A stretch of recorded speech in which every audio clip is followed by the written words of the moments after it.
சற்று முன் பாமக கட்சியிலிருந்து விலகி திமுகவில் இணைந்தார் ஜி.கே. மணி. ஸ்டாலின் கொடுத்த மிக உயர்ந்த பதவி அதிர்ச்சியில் ராமதாஸ்.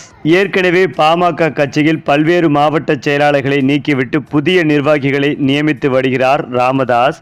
ஆனால் அவர்கள் அந்த பதவியில் தொடர்வார்கள் என அன்புமணி ஒரு பக்கம் அறிவித்து வருகிறார். மேலும் கடந்த வியாழக்கிழமை டாக்டர் ராமதாஸ் செய்தியாளர்களிடம் கூறிய போது 2026 சட்டமன்ற தேர்தல் வரை நான் தான் பாமக கட்சியின் தலைவராக இருப்பேன் என்றார்.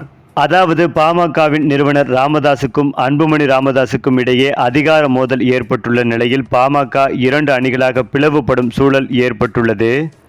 அந்த வகையில் பல கட்ட பேச்சுவார்த்தைகளுக்கு பிறகும் தீர்வு எட்டப்படாத சூழலே நீடிக்கிறது. இந்த நிலையில்தான் விழுப்புரம் மாவட்டம் தைலாபுரத்தில் ராமதாஸ் தலைமையில் மாவட்ட செயலாளர்கள் கூட்டம் இன்று தொடங்கி வருகிறது.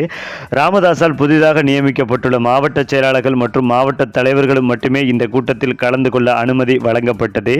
இந்த கூட்டத்தில் பாமக கௌரவ தலைவர் ஜி.கே. மணி, வன்னியர் சங்க தலைவர் அருள்மொழி ஆகியோர் பங்கேற்றுள்ளனர். இன்று நடைபெற்ற ஆலோசனை கூட்டத்தில் பாமகவிற்கு புதிய பொதுச் செயலாளரை ராமதாஸ் நியமனம் செய்துள்ளார். பாமக மாணவரணி செயலாளராக இருந்த முரளி சங்கர் பாமகவின் மாநில பொதுச் செயலாளராக அறிவிக்கப்பட்டதோடு வடிவேல் ராவணை பொதுச் செயலாளர் பதவியிலிருந்து நீக்கி ராமதாஸ் அறிவிப்பு வெளியிட்டுள்ளார்.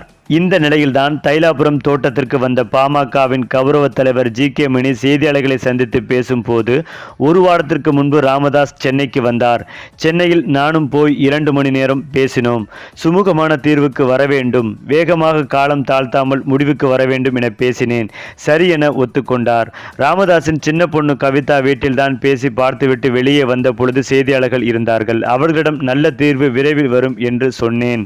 மேலும் சொல்லிவிட்டு வெளியே வந்த பிறகுதான் 4:30 மணிக்கு வெளியே வந்த ராமதாசும் ஒரு சுமூகமான தீர்வு வரும், விரைவில் அறிவிப்பேன் என சொல்லியிருந்தார். இதற்கிடையில்தான் நடைபெற்ற ஒரு வார நிகழ்வுகள் கவலை அளிப்பதாகவே இருக்கிறது. ரொம்ப வருத்தப்படக்கூடிய, வேதனை அளிக்கக்கூடிய செய்திகள் தான் வருகிறது. நாங்களும் எவ்வளவோ முயற்சி எடுத்து ஒரு சுமூகமான தீர்வு வேண்டும் என சொல்லி முயற்சி செய்தோம். அது என்னவோ தெரியவில்லை, காலம் தாழ்த்தி கொண்டு போய் கொண்டிருக்கிறது.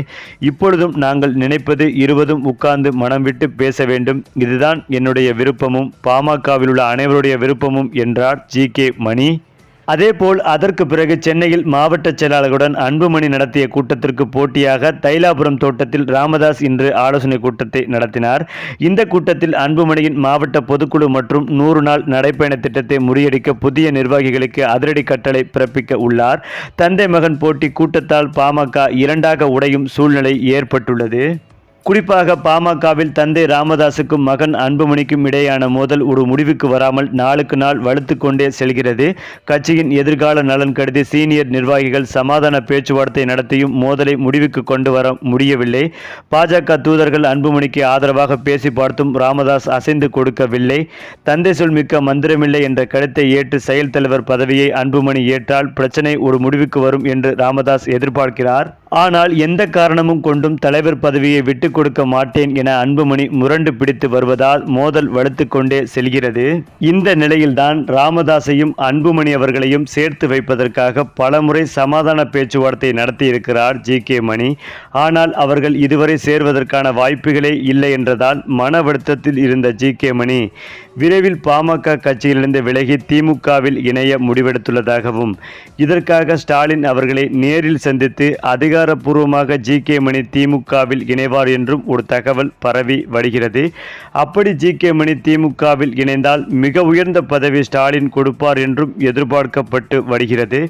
இந்த தகவல் ராமதாஸ் அவர்களையும் அன்புமணி அவர்களையும் அதிர்ச்சி அடைய வைத்து வருகிறது.